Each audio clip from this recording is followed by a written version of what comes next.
And we're back. Long time no see. Okay, so tonight I have the honor and privilege to welcome in one of our Dean alums. We have Bobby Perry, who's tonight. He's a 2011 Dean alum. He initially started off as a dance major, but then switched over to a business major. Kind of a bit of a change, but yeah. So he's here to talk about his business, BPerryFilms, and what Black excellence means to him. So please, everybody, give him a warm welcome, Bobby Perry.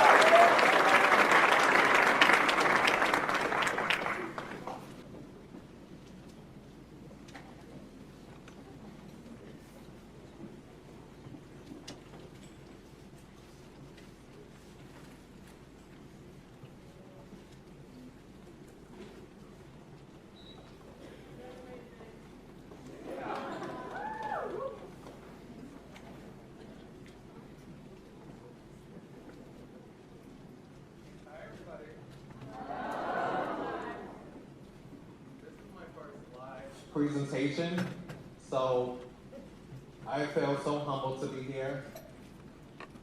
Being asked by Virginia from my Black Streets actually reached out to me during the homecoming alumni to do a presentation here.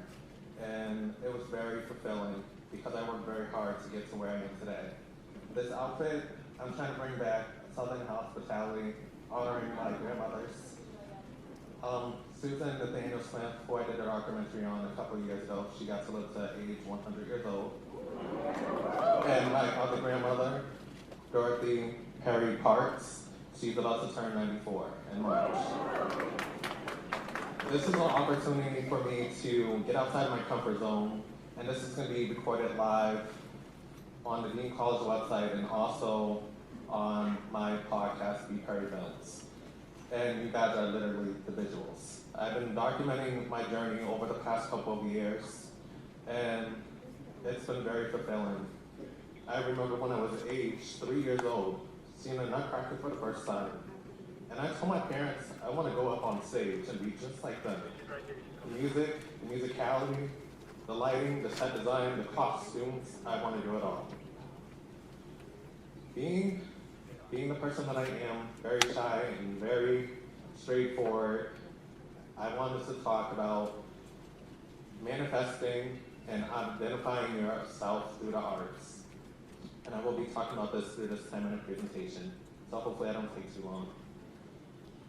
This is a dream to be here, and this is going to be like a very monumental moment.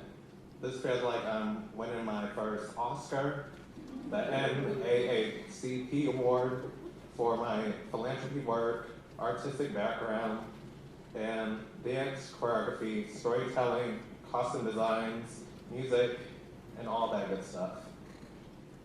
I am the CEO of BPerryFilms and the Artist Creator Academy. So let me tell you about the BPerryFilms. BPerryFilms is an arts and media marketing production company where I work with content creators, performing artists, and small businesses, helping them get themselves to get exposure through film. I got the opportunity to work with QuickBooks, the American Diabetes Associations, WeWork, Joe May Dance, True Artists, Boston Arts Academy, Boston Arts Academy Foundation, and Boston Arts Academy Alumni Associations, which I am a part of. And I am part of the marketing committee. That was a mouthful. So, bringing it to the Artistic Creator Academy, I wanted to bring homage to myself, that 8-year-old kid who saw the Alvin Ailey Dance Company, Alvin Ailey Dance Theater perform for the first time. And the pieces that stuck out to me most was through Revelations. I know, pretty cheesy. But the pieces that stuck out to me most was Wade in the Water. That was the costumes that they were wearing all white, and they had the sheets waving like water, which is called Wade in the Water, so of course. And the musicality, just the moving, slowly, walking across, rhythm. Then Center Man, you see men striking, diagonal, forward, dashing, splits in the air, turns, so much power. That was the first time I ever seen Black representation. And sadly to find out, I couldn't even meet my choreographer that I wanted to always be like. Alvin Ailey. He passed away due to health issues, and you can do some research on that. But he was judged based off his skin complexion, his sexuality, and the way that he was bringing Black media to the arts. Another person who I looked up to was Jay-Z, even though that he made a controversial statement at the Grammys. I think there should be inclusion of not just Black people, Asian people, people that don't look like us, different skin tones. And being judged, being the first of anything can be challenging, like my company. My company is the first identity blind company in the world. I do not judge people based off their skin tone, their complexion, their intelligence. I just judge people based off their art, their message, and storytelling.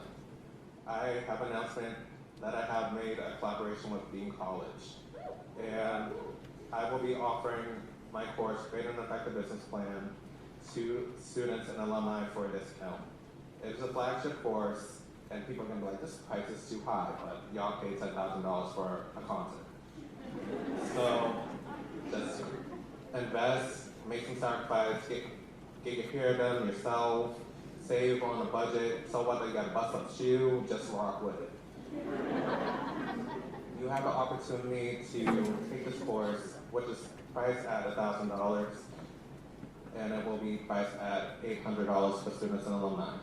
And there will be an email blast that will be sent to all students and all the people that are watching this video live. Now, back to my story. I went to all performing arts schools, and I wanted to be the best. I used to put on performances starting at age 8.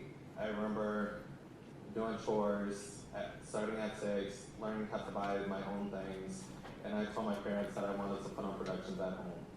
I bought my own costumes, lighting, I choreographed every single dance, everything from choreography to stage and set design. And I used to charge $10 for kids and $20 for adults. Everyone's like, this kid, yeah, he's something. But that something was, he had potential to be a star, and he was really working towards it. And I worked very hard every single day. I never make up any excuses. Doesn't matter if I'm tired, I have a messed up knee or an injury, I'm sick, I'm always on time. I'm always present in the moment. No one is allowed to be tired unless if I'm tired. I tell all my dancers, all my set designers, my graphic designers, and anyone that works underneath me, I run this. And I must stand strong and be confident in my own skills. I was managed by my mother, and my publicist was my father, and they're here today watching me put on this performance for you guys right here, and that is me.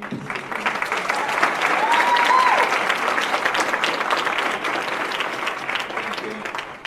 My sister, she used to help me out putting my costumes together, whether stitching it or going to the store, and I was inspired just to put on anything, really. I'm the only one that cannot draw, but my art came from storytelling through film and choreography.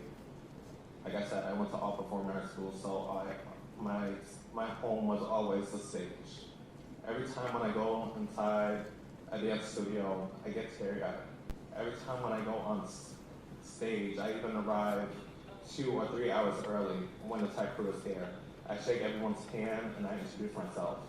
And it's just amazing seeing them put the lights, the risers, the mics, and people are very present at the moment because they know I enter the room. Like I said, I have a very strong personality. I am very confident in my own skin. I went soul searching for a year, and I had to figure out what was the true meaning of being Black man, and what does it mean for a Black man. I did a presentation last year when I was talking about being a Black man in business. Every day when you walk through that door, you are being judged by your hair texture, by your skin tone, the thickness of your eyebrows, the way that your lips are shaped, your hands, your feet, your legs, and in dance, you have to be slim. I'm just saying. However, I have seen an evolution of arts, more inclusion. I am proud of artists like Lizzo because I remember auditioning for Boston Arts Academy. Someone said a slick comment saying, "Oh, these people aren't going to get in because they're big." I'm like, you'll see. They got into the school. I started here at Dean College on just a what if. I had a conversation with myself, and I only had 1 month to apply for schools. My biggest decision was to figure out if I was going to go dance full-time in New York or pursue college and chase other opportunities. I just knew I wanted to be a smart dancer and be known for my work. And at a whim, I applied to 20 schools in 1 month. Yes, 4 weeks. I got into my top 3 schools. ITT Tech for technology to be a troubleshooter. Johnson Wales for business management. And then Dean College for dance and business. And of course I chose Dean because it offered both dance and business, so it was a 2-in-1.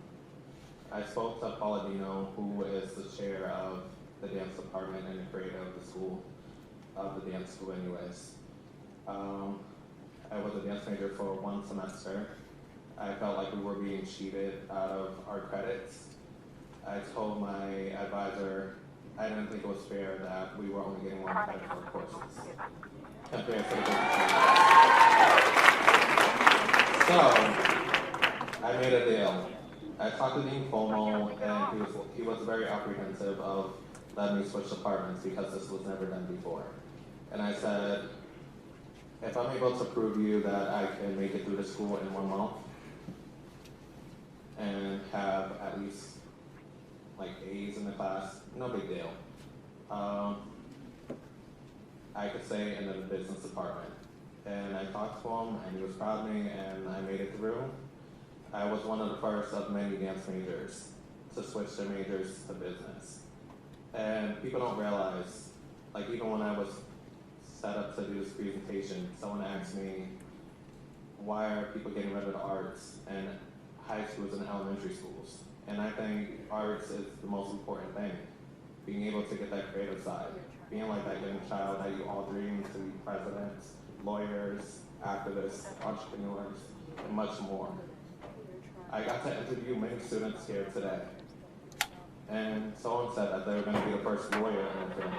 Just like my cousin. I'm the first male in the family in 15 years to get their college degree. And I was the first person in the family to get their master's.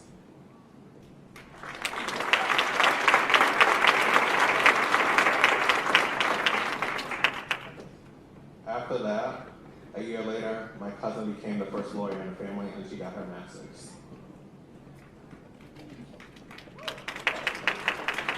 Yes, cheer on for them. I'm so proud of them. My nephew also followed in my footsteps. He also wanted to come to Dean, but he ended up going to Framingham State, but he ended up, he wanted to attend Dean and he went to Framingham State and he graduated with his bachelor's degree. And he's doing so well for himself, and he has a management role at a job, and I'm so proud of him. I taught my nieces and nephews very long ago to not be in competition with each other, but focus on your craft and focus on being true to who you are. Being in that moment, you should be working collaboratively together and sharing wealth and knowledge. I stand here as an artistic creator, and you're probably wondering, what is that? People give me many titles. CEO, entrepreneur, actor, dancer, creative director, philanthropist, and many more, and storyteller. I copyright, 1 second, sorry. You're telling me to hurry up. I feel like I'm at Oscars. So, I created the term of the artistic creator defining a person who has mastered the skill and pushed through trials and tribulations and also created their own narrative through their art. You can be a writer, you can be a blogger, you can be a video designer, you could be any niche that you decide that you want to be. But it takes a level of expertise and time. So I want you all to create your own stories and follow me on YouTube at BPerryFilms and continue to grow.